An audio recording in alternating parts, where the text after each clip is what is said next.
Bonjour à tous, Véronique Nardi du pôle Véhicules du Futur. J'ai le grand plaisir de vous accueillir pour ce premier webinaire que nous organisons sur le thème du Brexit, donc pour ce premier webinaire. Donc vous aurez nos deux intervenants, également un PowerPoint qui sera diffusé en même temps. Si vous avez des questions, vous pourrez les poser par écrit. Nos intervenants pourront y répondre. Vous aurez à la fin donc un sondage, un questionnaire de satisfaction. Et puis, je vous enverrai également à l'issue de la conférence plus d'éléments, des PowerPoint, des PDF que nous ont transmis la DGE et également nos deux intervenants. Voilà, donc ça dure 1 heure, 16h, 17h. On va essayer de respecter ce timing. Puisque nos deux intervenants ont un train pour repartir. Je laisse donc la parole à Monsieur Picard, qui va se présenter, et ensuite Monsieur Bella. Voilà, bonne séance à tous. Oui, bonjour. Je m'appelle Étienne Picard, je suis diplomate de carrière, précédemment ambassadeur à Trinidad et Tobago jusqu'à l'an dernier. Et je suis désormais détaché auprès du ministère de l'Intérieur pour servir comme conseiller diplomatique au préfet de la région Bourgogne-Franche-Comté. À ce titre-là, donc, j'interviens sur toutes les questions qui ont une dimension internationale qui dépasse la région, que ce soit les relations transfrontalières avec la Suisse ou des dossiers plus lointains, comme certaines coopérations avec la Chine, avec le Chili, avec d'autres pays qui intéressent des collectivités territoriales de la région, que ce soit la région elle-même, ou ça peut être un conseil départemental ou une ville. Aujourd'hui, on va donc parler du Brexit. Bon, comme chacun sait, c'est vrai qu'il y a quelques années, on parlait du Grexit d'abord, puisqu'il était question de voir la Grèce quitter l'Union européenne au moment de la crise, il y a une dizaine d'années déjà. Oui. Et donc le Brexit, ça a été le référendum posé par le Premier ministre Cameron pour essayer de ressouder son unité, alors que lui-même n'y était pas favorable. Mais le résultat, c'est que les Britanniques ont voté pour 52 contre 48%, grosso modo. Je n'ai plus le centésime exact. D'abord, voyons, c'est quoi la Grande-Bretagne? La Grande-Bretagne, c'est notre partenaire depuis toujours, en quelque sorte depuis la guerre de 100 ans, tout ce que vous voulez, et surtout depuis l'entente cordiale et puis après heureusement le rendez-vous de Fashoda qui n'a pas dégénéré au tournant du 19e au 20e siècle. On a été en entente cordiale et depuis on a toujours été alliés dans toutes les circonstances. Et actuellement, c'est probablement dans le monde entier notre premier partenaire stratégique. C'est-à-dire qu'on n'a qu'à, pour voir que l'actualité récente, c'était notre principal partenaire pour la Libye, par exemple. C'est aussi un de nos principaux partenaires avec les États-Unis pour l'opération Chamal au Levant contre le terrorisme. C'était aussi notre principal partenaire avec les États-Unis pendant ce qu'on a appelé la guerre du Golfe en 91, après l'invasion du Koweït par l'Irak. Enfin, tout ça pour dire la Grande-Bretagne, le Royaume-Uni est là et il y sera toujours, qu'il soit ou non adhérent à l'Union européenne comme nous. La Grande-Bretagne, c'est un pays qui a grosso modo la même population que nous, 1 ou 2 millions près. C'est un pays qui a un PIB légèrement supérieur au nôtre, donc c'est quand même un point considérable qui nous dépasse, puisque je crois que désormais on est la 6e puissance mondiale en termes de PIB global, l'Angleterre étant la 5e. Pardon, pas l'Angleterre, il faut m'excuser, le Royaume-Uni de Grande-Bretagne et d'Irlande du Nord. Alors, c'est une chose qu'il ne faut pas oublier. Il ne faut pas oublier non plus que nous avons une estimation de 350 000 Français qui y vivent, probablement plus. Et l'estimation des Britanniques qui vivent en France est de l'ordre de 400 000, peut-être plus aussi, puisque dans la mesure où, tant qu'on est dans l'Union européenne, ni d'un côté ni de l'autre, on a besoin de faire de titres de séjour. Ce qui risque de changer si la Grande-Bretagne quitte effectivement l'Union européenne. Bon, vous avez tous suivi, je pense, les péripéties. Il est très difficile de faire un point sur le Brexit puisque ça change. La semaine dernière, on a eu 3 coups de théâtre consécutifs. On en a eu encore un hier. la situation actuelle, c'est que demain, on aura peut-être un vote qualifiant sur le plan, sur l'accord de rupture qui a été négocié pendant 2 ans par la Première ministre avec Bruxelles, qui a été rejeté une première fois en janvier, qui a été rejeté une deuxième fois, et là, Theresa May essaie de le représenter. Donc, hier, c'était à peu près acquis qu'on allait revoter dessus. Maintenant, c'est moins acquis, si j'ose dire, puisqu'il y a eu le speaker, c'est-à-dire le président du Parlement, en quelque sorte, qui a rappelé une vieille règle de 1604, selon laquelle un Premier ministre ne peut pas représenter un texte qui a été retoqué sans y avoir fait des modifications substantielles au cours de la même session parlementaire. Donc, Theresa May est en train de voir pour d'ici demain arriver à réintroduire des inputs pour lesquels elle n'a pas besoin de demander l'accord des 27 pays européens, puisqu'on était 28, moins la Grande-Bretagne, ça fait 27. Donc, il faut l'unanimité des 27 autres. Bon, je crois, enfin, je ne veux pas être prophète, mais on ne va pas aller chercher les poux dans la tête. Tout ce qui peut faciliter, je crois qu'on sera relativement souple. Mais ceci dit, je ne peux pas m'engager pour tous les membres de l'Union européenne. Il se peut que certains de nos partenaires souhaitent se montrer plus durs, et il suffit qu'il y en ait un seul qui s'y oppose fermement pour que ça ne marche pas non plus. Notamment tout ce qui est la période d'extension, puisque on s'orientait jusqu'à hier. Là maintenant, on est à nouveau dans le brouillard jusqu'à demain, pour moi, et pour avoir un report de 3 mois à peu près jusqu'en juin, ce qui permettait au Royaume-Uni de ne pas participer aux élections européennes qui vont avoir lieu fin mai, parce que sinon, si ça va au-delà, le problème va se poser. Est-ce qu'en Grande-Bretagne et en Europe du Nord, on va ouvrir des bureaux de vote pour les élections européennes, sachant que les 27 pays qui demeurent dans l'Union européenne se sont déjà partagés les sièges qui revenaient à la Grande-Bretagne. Autant dire que, quelle que soit la sortie, on aura quand même des difficultés. Mais je crois que ce qui vous intéresse surtout, c'est l'aspect économique des choses. Quelles sont les conséquences à attendre d'une application douce de l'accord tel qu'il a été conclu au bout de 2 ans de négociations avec Michel Barnier, ou au contraire, en cas de no deal, c'est-à-dire un Brexit dur, où on sortirait sans accord. Je pense que Jean-Marie t'a pris. Merci Eddy. Bonjour à tous, donc je m'appelle Béla, donc je suis conseiller pour les affaires internationales de la DG Trésor pour la Franche-Comté, donc je suis en poste à Besançon. Alors, je rebondis sur ce qu'a dit notre ambassadeur. La France et le Royaume-Uni, on peut se qualifier peut-être pas de frères jumeaux, peut-être pas de frères ennemis. Frères ennemis, c'est uniquement lors du tournoi des destinations, mais c'est vrai que c'est un vieux couple. C'est un vieux couple. Alors, Eddy l'a dit, sur le plan PIB, ils font légèrement plus que nous. En PIB par tête, comme ils sont moins nombreux, nous faisons mieux. Sur le plan de commerce international, ils exportent grosso modo les chiffres d'exportation et d'importation du Royaume-Uni sont identiques à ceux de la France. Partant, donc ils sont en déficit comme nous.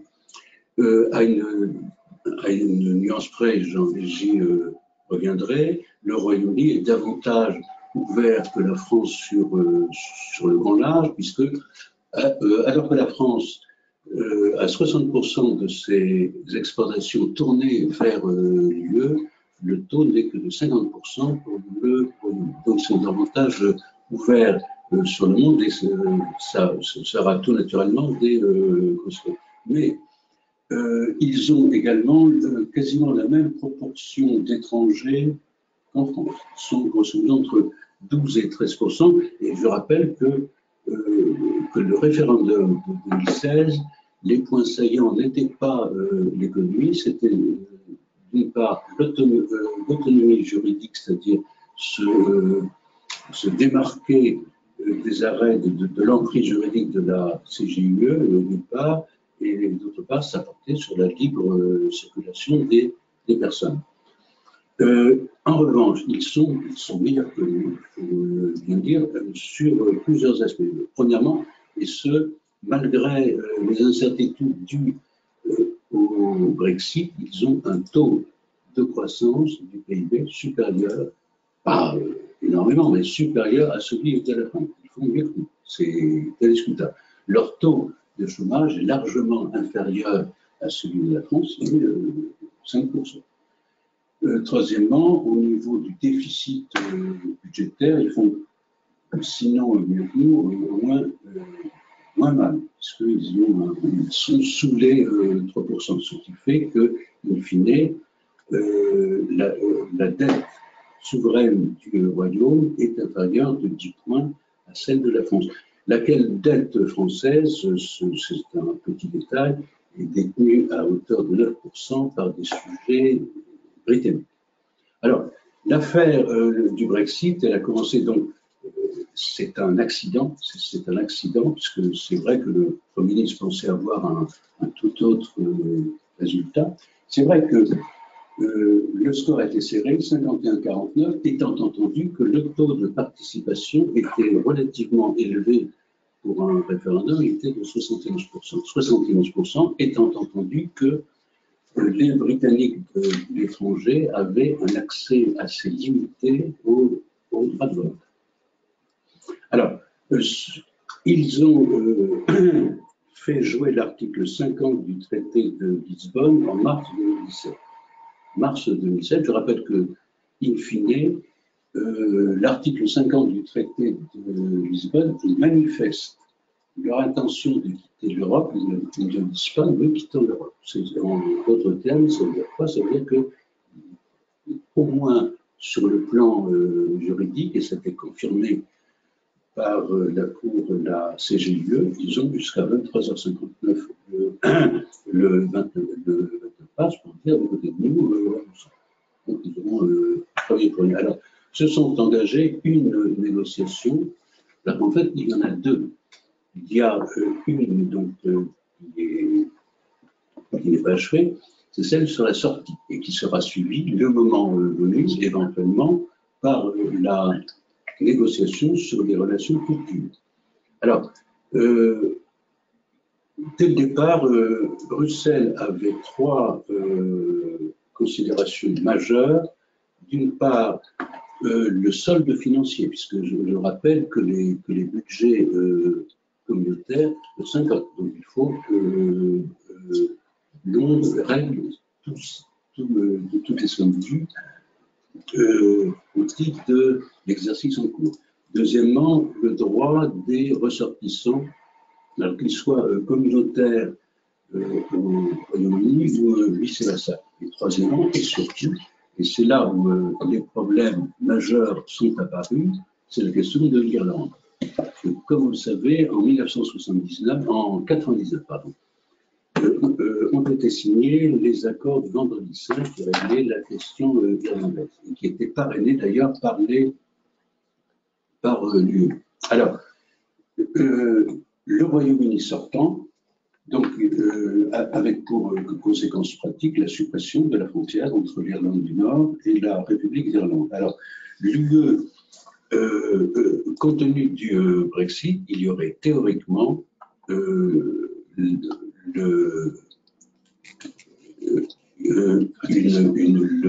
rétablissement d'une frontière dure entre les deux Irlandes. Alors, pour éviter cela et pour ne pas aller à l'encontre des accords du Good Friday, on a inventé ce mécanisme assez subtil qui est un mécanisme d'assurance qu'on appelle le backstop. Alors, backstop, ça veut dire quoi? La position de l'UE initiale, c'était de dire tant que l'accord sur les relations futures n'est pas signé, nous maintenons l'Irlande du Nord dans l'union douanière, ce qui était inacceptable pour Londres pour les raisons que l'on devine, c'est-à-dire l'Irlande du Nord était traitée de façon différente de l'Angleterre, de l'Écosse et du Pays de Galles. Alors, donc c'était inacceptable pour Londres. La nouvelle proposition de Bruxelles et qui est enchâssé dans l'accord du 25 novembre, c'est de dire, dans ce cas, c'est tout le Royaume-Uni qui reste à titre temporaire dans l'UE, dans l'Union douanière. Donc, la frontière entre l'UE et le Royaume-Uni sera in fine dans la mer d'Irlande. Et ça, donc, alors, ça, ça a quelles conséquences pour Londres? Et c'est la raison pour laquelle l'accord a été rejeté par le Parlement, c'est que le Royaume-Uni reste dans l'union douanière, elle ne sait pas jusqu'à quand. Elle reste dans l'union douanière, mais sans avoir prise sur les décisions. En d'autres termes, elle a l'argent du beurre sans le beurre, si vous me permettez cette expression. Et d'une part, et de l'autre, ça l'empêche de négocier des accords de libre-échange avec d'autres pays. Donc, c'est la raison pour laquelle l'accord qui avait été signé le 25 novembre a été rejeté par le Parlement. Alors, suite à cela, Theresa May a repris son bâton de pèlerine, et a obtenu un simili-accord. Elle demandait in fine à Bruxelles deux choses, que le backstop soit limité dans le temps, d'une part, et que de l'autre, le Royaume-Uni ait le droit unilatéral de lever le backstop. L'accord qui a été signé il y a 10 jours maintenant est un accord Michel-Michou avec 3 documents. Un document conjoint disant le backstop n'est que temporaire, mais sans précision de date. Et il durera autant qu'il sera levé quand les négociations de bonne foi, c'était souligné dans le texte, auront suffisamment progressé. Le deuxième accord, c'était une autre solution pour éviter le rétablissement d'une frontière dure entre l'Irlande et l'Irlande du Nord, c'était des moyens techniques. Alors, ne me demandez pas lesquels, je n'en sais rien. Donc, les deux parties s'accordent à étudier les moyens de rétablissement de nouvelles choses. Et le troisième document, qui a été signé par Londres seulement, c'est de dire, et je cite les mots, « Personne n'empêchera le Royaume-Uni de lever le Brexit unilatéralement, quitte à ce qu'il y ait contentieux, si on s'aperçoit que dans les négociations, l'UE n'agit pas de bonne foi. » Alors, c'était donc, le premier texte, celui du 25 novembre, a été rejeté par le Parlement en janvier et par une majorité record. On n'avait jamais vu ça dans l'histoire récente du Royaume. Le second, je dirais, qu'on pourrait qualifier de plan B, d'accord B, a été rejeté dans des proportions moindres de 149 voix, et donc nous en sommes là. Donc ça a été rejeté. Alors, donc c'était la semaine dernière, étant entendu qu'on a eu 2 autres amendements qui, eux, ont été adoptés par le Parlement.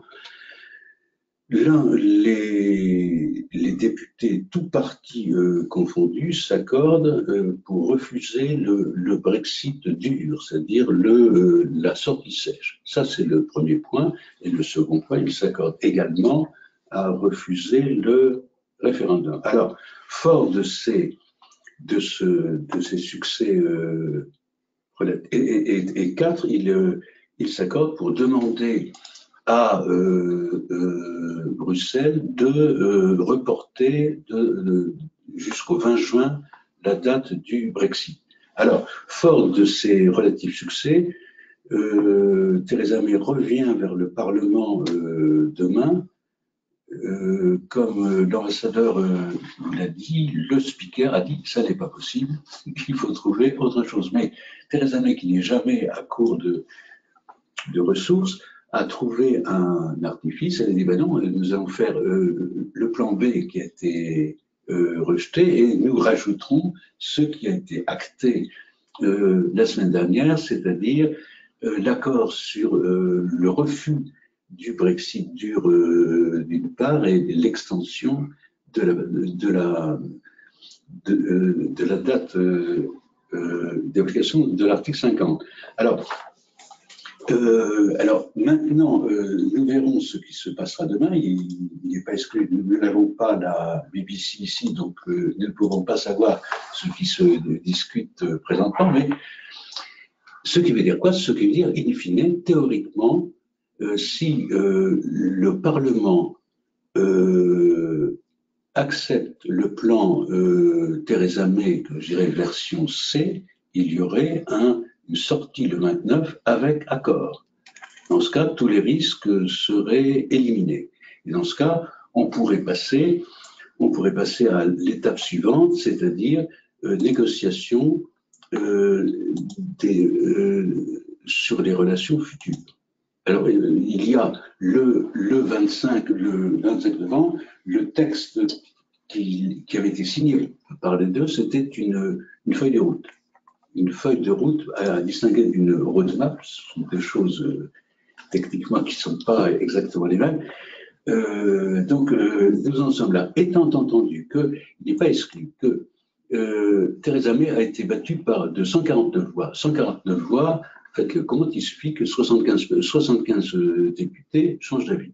Donc, il faut qu'elle convainque 75 députés. Donc, vous avez, je crois, sur ce document, comment se ventilent les parlementaires. Les parlementaires peuvent changer d'avis. Ce n'est pas comme en France. Et donc, étant entendu que les parlementaires, certains d'entre eux, au moins, peuvent dire, écoutez, d'accord, je vote pour votre texte, et puis après le 29 mai, vous vous engagez à démissionner. Parce que ça, c'est une autre option possible. C'est une option qui intéresse Bruxelles. Bruxelles, vous avez certaines voix qui disent on pourrait proposer, mais ça, on en saura davantage jeudi, puisque le Conseil européen en format chef d'État commence jeudi et le dossier Brexit sera traité, bien sûr, de façon prioritaire. C'est de dire, certaines voix, c'est un ballon d'essai qui avait été lancé, nous prolongeons l'article 50, 21 mois. 21 mois, ça veut dire quoi? Il y a trois conséquences. Le non-dit politique, c'est de dire, ce serait bien le diable que Theresa May soit encore Premier ministre dans 21 mois, il y aura un nouveau gouvernement qui sera peut-être, et un nouveau Parlement surtout, qui sera plus souple. Et deux, ça permettrait de lancer d'ores et déjà, quitte à faire une petite entorse au droit communautaire, ça pourrait permettre de lancer le second round de négociations sur les relations futures et d'avancer suffisamment au cours de ces 21 mois pour que la question irlandaise soit réglée, ce qui rendrait caduque l'utilisation du backstop. Mais d'autres options sont possibles. Theresa May ne peut pas être renversée par son parti. En revanche, il peut y avoir un vote de censure qui ne porte pas sur un texte, mais sur un gouvernement. Elle avait échappé à la censure de façon assez significative en janvier. Mais il n'est pas sûr qu'il n'y ait pas un autre, notamment Corbyn, n'est pas exclu qu'il le demande, qu'il dépose une autre motion de censure. Il n'est pas exclu aussi, même si Theresa May a toujours été contre un référendum, un second référendum, il n'est pas exclu que le Parlement change d'avis et demande un référendum. Étant entendu, alors ça serait pas sur Brexit, est-ce que ça serait sur Brexit ou non Brexit, Brexit avec accord ou sans accord, on n'en sait rien, étant entendu que techniquement parlant, il faut, je crois, le référendum, s'il était décidé cette semaine, ne pourrait pas avoir lieu pour des raisons techniques d'une part et législatives de l'autre, ne pourrait pas avoir lieu avant mi-mai. Donc, dans tout état de cause, dans tous les cas de figure, que ce soit référendum ou non, il faudrait reporter la date du Brexit au-delà du 29 mars. Alors, si c'était 21, si c'était l'option 21 mois, c'est peu probable, mais c'est tout à fait possible, eh bien, ça voudrait dire que les Britanniques pourraient participer aux prochaines élections, avec tous les risques que c'est comme ça. Il faut quand même rappeler certaines choses, ce qui explique un peu. On est un peu dans un jeu non pas de win-win mais de lose-lose, parce que premièrement, l'accord qui a été signé le 25 novembre porte sur les trois choses: sur le statut des résidents, sur la facture de sortie et sur le backstop. Donc, plus largement sur la frontière irlandaise. Si l'accord n'est pas signé, l'accord est signé, mais il n'entre pas en vigueur parce qu'il n'est pas ratifié par les communes.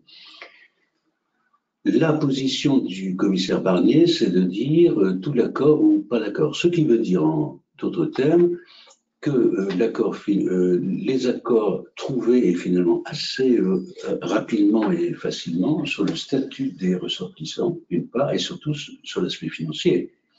Sur l'aspect financier, on pensait que les négociations seraient difficiles.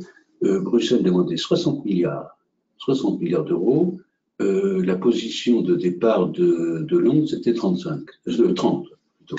On s'est accordé sur 45. Ce qui veut dire, en d'autres termes, s'il n'y a pas d'accord de sortie, tout simplement, le budget communautaire subirait une perte de 45 milliards de dollars, qui ne peut pas se permettre dans les conditions actuelles. Alors, c'est peut-être un peu, ça serait un jeu de poker, comme tous les jeux de poker sont assez risqués. Theresa May peut dire, plus la date du 29 arrive, plus Bruxelles va perdre son sang-froid. Nous, Britanniques, nous sommes réputés pour notre sang-froid, donc nous les aurons à l'usure. C'est possible, c'est que Theresa May, malheureusement, malheureusement pour elle, n'est pas seule. Elle a son Parlement, elle a ses frondeurs au sein de son propre parti, elle a les députés nord-irlandais, donc ce n'est pas si simple. Donc ça, c'est un premier point. Deuxième point, il faut quand même rappeler que l'UE 27 a des excédents commerciaux vis-à-vis du Royaume-Uni qui s'élèvent à 70 milliards d'euros. Pour la France, même si l'excédent s'est un peu réduit en 2017, mais il a rebondi en 2018, le Royaume-Uni représente notre excédent commercial numéro 1, à 13 milliards d'euros. S'agissant de la Bourgogne-Franche-Comté, je ne parlerai pas je sais qu'il y a des Alsaciens parmi vous, je ne suis que la Bourgogne-Franche-Comté. Là, en Bourgogne-Franche-Comté, le Royaume-Uni représente très largement l'excédent numéro 1. Or, nous savons tous, dans des négociations commerciales, où il y a un aspect droit de douane clair, ou barrière douanière plus largement sous-jacent, il est évident que le pays qui est déficitaire est très avantagé par rapport au pays qui est excédentaire. Il peut dire, vous exportez 200 chez moi, j'exporte 100 chez vous, moi je vous taxerai sur 200 et vous me taxerez sur 100 seulement. Donc ils sont en position forte. C'est un peu ce qu'on voit actuellement à un autre niveau dans les relations, dans la guerre commerciale entre les États-Unis et la Chine. Alors ça, c'est une chose qui est importante. D'ores et déjà, les Britanniques se préparent au Brexit. Alors, quelles seraient les solutions pour le Royaume-Uni? Le Royaume-Uni, ils ont la solution de revenir dans ce qu'on appelle EEE, c'est-à-dire l'espace économique européen, où ils rejoindraient l'Islande, la Norvège, le Liechtenstein. Mais il y aurait certaines contraintes, notamment pour être membre, vous voyez, donc c'est là-haut, pour être membre du 3E, disons, il faut accepter certaines règles qui sont considérées comme des lignes rouges par Londres. Alors, l'AELE, il retrouverait la Suisse. La Suisse qui est membre de l'AELE, pardon, il regroupe ces 3 pays plus la Suisse. Là encore, ils auraient des contraintes au niveau des accords commerciaux, au niveau de la juridiction de la CJUE. Alors, l'option Ukraine, que je connais mal, je n'en parlerai pas, la Turquie. Il y a la Turquie qui négocie avec l'UE à un accord d'association. Mais là encore, se poserait la question de la politique extérieure vis-à-vis des autres pays. Alors, il reste les accords bilatéraux. On a parlé du type CETA, du type Corée du Sud, éventuellement Turquie. On a parlé de Turquie plus, parce que actuellement, le Royaume-Uni bénéficie des accords de libre-échange qu'on appelle le ALE, signés par Bruxelles avec d'autres pays. C'est notamment, par exemple, pour le CETA. Alors, actuellement, à titre temporaire, je précise, il signe des accords de duplication. C'est-à-dire, ils disent, ici, avec certains pays, c'est Israël, c'est l'Afrique du Sud, c'est la Palestine et c'est la Suisse. C'est-à-dire, des accords qui disent, au moins après le 29 mars, les choses ne changeront pas, nous appliquerons toujours les mêmes règles. L'autre option, on a parlé de, en cas de no deal, le Royaume-Uni serait traité selon le droit commun de l'OMC. C'est vrai pour l'Europe, ce n'est pas vrai pour le Royaume-Uni, pour une raison bien simple, le Royaume-Uni n'est pas membre de l'OMC. Le Royaume-Uni est membre toujours de l'OMC via le canal de l'UE. Donc il faudrait que le Royaume-Uni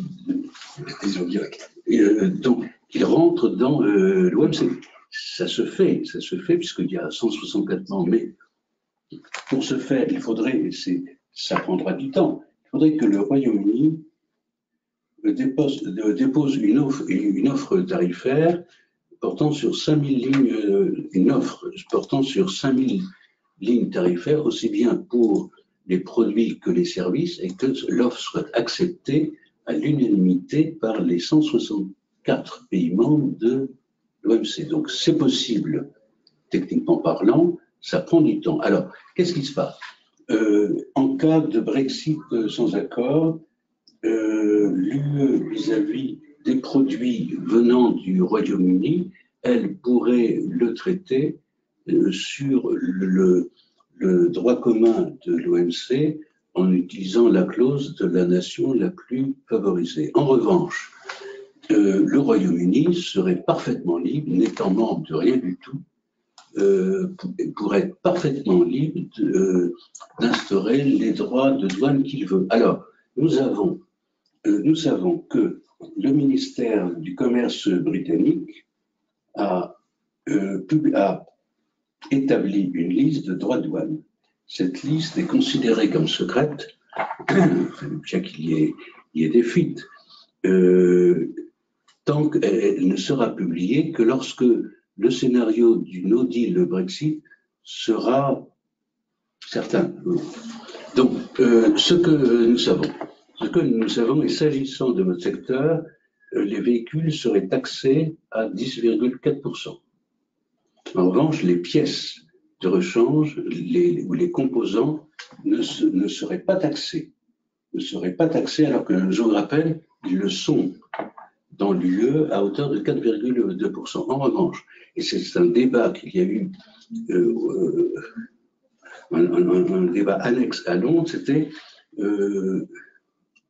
certaines personnes disaient pas de droit de douane trop fort pour ne pas pénaliser les consommateurs. D'autres disaient droit de douane très élevé pour protéger l'industrie locale. Donc c'est un débat. Alors, pour l'automobile, donc a priori, vous ne seriez pas, il n'y aurait pas de droit de douane sur les composants, bien qu'il y ait une industrie locale performante et qui exporte un petit peu sur lieu. En revanche, sur d'autres, curieusement, en agroalimentaire, on a quand même certaines informations qui nous sont parvenues sur les droits de douane qui seraient appliqués. Ils sont assez sanglants. C'est 62% pour la viande de bœuf, 50 et des poussières pour les volailles, 30% pour les produits laitiers.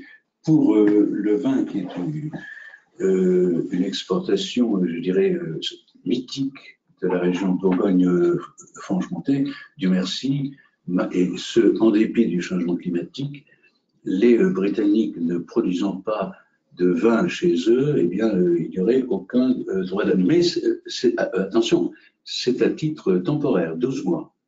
C'est marqué clairement, les 0% sur les pièces de rechange pour l'automobile, c'est à titre temporaire. Mais enfin, je dirais pour vous, c'est une bonne chose, mais c'est la réalité actuelle, ça peut changer. Alors, pour compléter cet exposé, je voudrais parler du secteur de l'automobile au Royaume-Uni. Et quand même, c'est un secteur qui, l'automobile, comme vous le savez, c'est un secteur dont le chiffre d'affaires global est de 77 milliards d'euros. C'est-à-dire, grosso modo, c'est un peu moins de 5% du PIB britannique. C'est un secteur avec trois considérations principales. D'abord, c'est un secteur qui exporte beaucoup. Il contribue à 10% des exportations du Royaume, c'est-à-dire 43 à 44 milliards d'euros. Et quand on voit comment se ventilent ces exportations, c'est grosso modo 50% vers l'UE et 15% avec les pays tiers avec lesquels l'UE a signé des accords de libre-échange. Ça, c'est la première considération. Ensuite,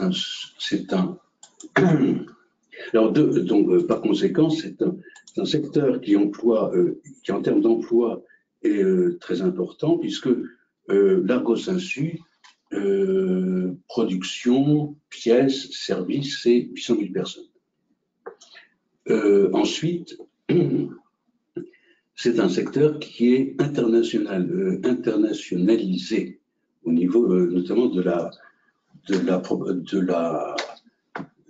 des aspects de capitaux. Il suffit de lire quels sont les producteurs britanniques. Vous avez Tata qui a racheté Jaguar Land Rover. Tata fait 540 000 véhicules.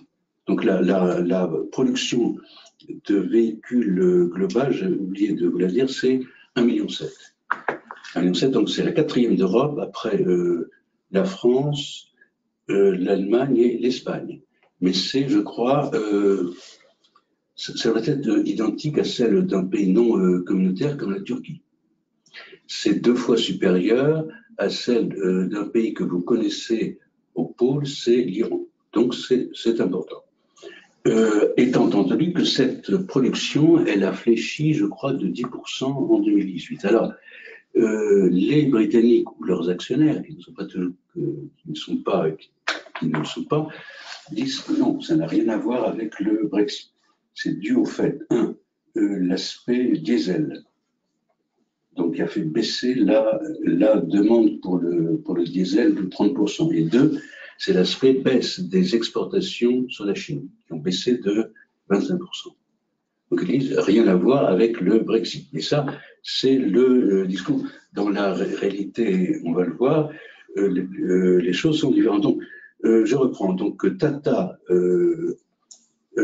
Jaguar Land Rover est à 540 000.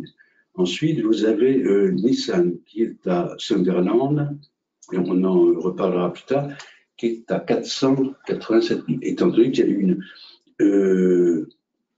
Renault, donc tout naturellement, et derrière Nissan. Ensuite, vous avez BMW, avec les marques Rolls-Royce et Mini. Alors, BMW est à 200 000. Ensuite, Ford est à 100 000. Toyota est à 190 000. Honda est à 110 000. Et last but not the least, Vauxhall, c'est-à-dire Peugeot, est à 185 000. Alors, toutes ces marques ont eu une baisse de production. Pour Peugeot, Vauxhall, c'était de 9% en 2018. Pour autant, donc ça c'est le second point. Troisième point, on peut considérer que l'industrie automobile dans le royaume est plus une industrie d'assemblage que de production. Ce qui veut dire en d'autres termes, vous avez des va-et-vient, des flux dans les deux sens, que ce soit des pièces et des composants. C'est une chose qui est importante. Alors, pour autant, à quoi a-t-on assisté durant récemment dans les semaines qui viennent de s'écouler, dans les années précédentes? Comme vous le savez, Jaguar Land Rover s'est installé en Slovaquie, à Nitra. Alors, a priori, c'était avant le Brexit. Donc, on peut pas lier cet investissement au Brexit. En revanche, on est clair, les syndicats patronaux britanniques sont clairs à ce sujet. Ils disent, oui, il est exact que s'il y avait des délocalisations, notamment dans le secteur des composants, la République tchèque d'une part et la Slovaquie de l'autre seraient privilégiées pour les raisons que l'on devine. Alors, je l'ai dit précédemment, vous n'avez pas à craindre les droits de douane, au moins pour l'instant. En revanche, l'exportation peut être rendue difficile, que ce soit véhicule d'une part, pièce de l'autre, pour deux autres considérations, pour des questions de normes d'une part, pour des questions de contenu local. C'est-à-dire, en d'autres termes, les véhicules qui sont exportés sur le Royaume-Uni ont les certificats de mise à... Pour avoir des certificats de mise à consommation, il suffit de présenter les certificats européens, ce qui ne serait bien évidemment plus le cas en cas de Brexit. Que le Brexit soit, dans un premier temps, Brexit sans accord, tandis que cette question pourrait être réglée dans les négociations, je dirais, des relations futures. Ça, c'est vrai. La seconde chose, c'est le Royaume-Uni exporte des véhicules, il exporte des pièces. Il exporte des pièces, il exporte des moteurs. Par exemple, BMW exporte des moteurs sur l'Autriche pour ses Mini. Or, quand l'Autriche est tout naturellement membre de l'UE, quand c'est pour qu'un véhicule soit considéré comme made in UE, il faut qu'il ait un contenu de 50%. Si la Grande-Bretagne n'est plus membre, bien par définition, les véhicules produits sur l'Europe avec des composants faits au Royaume-Uni passeront sur la barre des 50%. C'est la raison pour laquelle BMW ne cache pas son intention de délocaliser la fabrication de moteurs dans ses usines de Linz. Alors, il y a deux autres constructeurs qui ont, là encore, ils disent ça n'a rien à voir avec le Brexit, mais qui ont pris certaines mesures. Il s'agit d'une part de Nissan et de l'autre de Honda. Nissan, comme vous savez, a décidé de stopper la production de ces modèles Q30 et QX30, et ce dès l'année 2019. Ils invoquent, là encore, ils ne disent pas in fine que c'est le Brexit, ils disent c'est l'aspect diesel. Enfin, pour l'instant, c'est ça. Ça fait perdre, je crois, à l'usine de Sunderland, ça fait 250 emplois, plus tous les emplois dérivés de la supply chain. Le second, c'est Honda. C'est Honda, donc, qui, là encore, va cesser certaines fabrications sur le site de Swindon. Alors, Honda, c'est encore plus grave. Honda est certes un producteur secondaire au Royaume-Uni, mais Honda a travaillé à Swindon, je crois que c'était au Pays de Galles, en fait. Ce n'est pas en Angleterre proprement dit. Honda avait, pour agrandir son usine, avait obtenu des financements du Royaume-Uni d'une part et de l'UE de l'autre, puisque le Pays de Galles est en zone, pour Bruxelles, en zone de développement A, c'est-à-dire au même titre que la Corse ou certaines régions en retard. Donc, on a ces trois exemples. BMW d'une part, Nissan et Honda de l'autre, qui indiquent bien clairement que les choses bougent. Alors, il y a eu certaines études qui ont été faites. En cas de non-Brexit, qu'est-ce qui se passerait pour les exportations françaises? Donc, 31 milliards d'euros, on prévoit une baisse, notamment dans le secteur du transport, qui serait le plus touché. On prévoit une baisse de 7%. 7% et qui serait centrée sur davantage sur avec l'automobile serait le secteur quasiment le plus touché, ce qui ferait le quart. Vous voyez, 7% de sortez votre calculette, 7% de 31 milliards, ça fait 2 milliards. Donc il y aurait une perte dans le secteur, dans les exportations du secteur de l'automobile, de l'ordre au moins d'1 milliard d'euros. Alors, pour la région Bourgogne-Franche-Comté, je m'excuse, je n'ai pas les chiffres pour l'Alsace. Grosso modo, la BFC exporte 1,5 milliard de dollars sur le Royaume-Uni. Sur cette somme, on estime que véhicules plus composants, ça représente 550 millions d'euros. Donc, une baisse d'au moins 7%, vous voyez, ça ferait une baisse de 35 à 40 millions.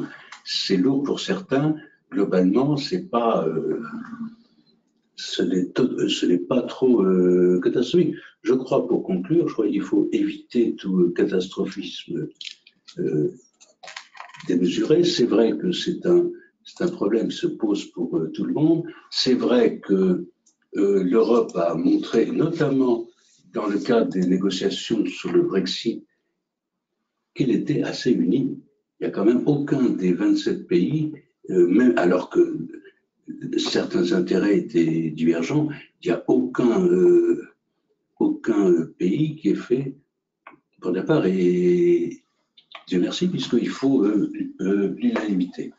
Et s'agissant des Britanniques, comme vous le savez, ils ont une résilience traditionnelle, ils ont résisté et aux Vikings, et à Napoléon, et à Hitler, donc ils peuvent s'adapter au Brexit. Donc, pour conclure, c'est une situation certes qui est complexe. Je crois que les enjeux sont tels que on peut, enfin, j'espère que le pire n'est absolument pas certain. Maintenant, on sera fixé peut-être demain ou d'ici la fin de la semaine ou au moins jusqu'au 29. Étant donné que je le répète, rien n'empêche le Royaume-Uni de revenir sur l'article 50 avant le 23h59. Ça aurait fait, c'est un peu idiot, ça aurait fait travailler pas mal de monde, y compris nous, fonctionnaires. Ça aurait coûté beaucoup d'argent, mais c'est un fait. Alors, le dernier document, mais je crois que le pôle vous enverra, c'est un document qui reprend des conseils techniques. Alors, donc, qui relève plus, comment dirais-je, des compétences de la douane, et je crois que vous avez des cellules douane dans tous les départements qui pourront donc vous expliquer tout en détail. Moi, je pars du principe que vous êtes tous des exportateurs qui exportaient sur d'autres pays, parfois lointains, et que les questions douanières, après vous n'êtes pas des PME qui exportent 3 caisses de vin sur le Royaume-Uni, et qui, c'est vrai, peuvent être conduites à s'interroger. Vous êtes quand même davantage informés de ces questions, donc je vous laisse. Donc, vous aurez ces documents, et pour les questions, vous pourrez bien sûr me les transmettre à moi et à l'ambassadeur d'une part, ainsi qu'au service des douanes compétents. Voilà. Juste un tout dernier point sur les difficultés à laquelle il faut s'attendre pendant une période transitoire lorsque le Brexit aura eu lieu, s'il a lieu. Effectivement, c'est les problèmes de logistique. Oui. Donc l'engorgement des ports et le retard, sachant que quand les usines de montage de véhicules automobiles travaillent à flux tendu. Donc ce sont des milliers de camions qui quotidiennement franchissaient la Manche. Il y aura peut-être des mesures à prendre pour s'assurer d'une continuité, puisque les simulations qui ont été faites montraient plusieurs dizaines de kilomètres de queue de retenue, tant du côté français que du côté britannique, même si on met des formalités accélérées de douane, mais ça, nos amis de la douane l'expliqueront mieux, même en mettant que 2 minutes à peu près pour remplir un formulaire déjà automatisé, ça crée déjà des dizaines de kilomètres de camions, tellement on est à flux tendu. Donc c'est quelque chose qu'il faudra intégrer au moins pour une période transitoire. C'est effectivement, oui, c'est un gros bonheur. Je dirais, c'est à telle enseigne que dans le plan de contingence qui a été préparé par le gouvernement, il y a tout un chapitre pour les douanes, notamment le recrutement de nos agents. Plusieurs centaines d'agents pour la douane. Oui. On parlait de 700 à peu près à un moment donné. Voilà pour l'essentiel. Si vous avez des questions.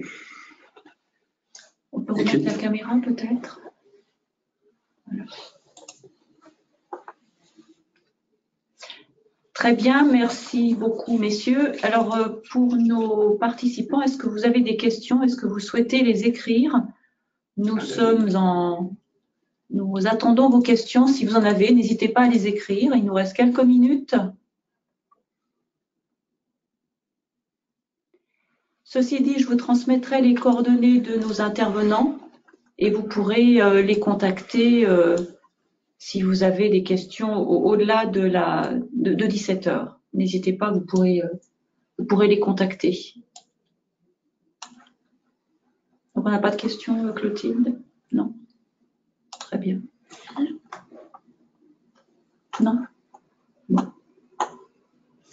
Écoutez, il est 16h54, je crois. Voilà. Je vous remercie beaucoup pour votre présence, même virtuelle. Je remercie également nos 2 intervenants. Merci de vous être déplacés jusqu'à Mulhouse. Nous avons notre centre pour organiser les webinaires. Voilà. Et puis, je vous envoie un mail, donc, si ce n'est ce soir, ce sera demain matin, avec le complément de documents dont nous avons parlé. Et puis les coordonnées de M. Picard et de M. Bella. Voilà. Merci à tous. Et puis, vous allez recevoir immédiatement, en quelques secondes, normalement un questionnaire pour ce premier webinaire. Voilà. Merci et bonne soirée à tous. Bonne soirée.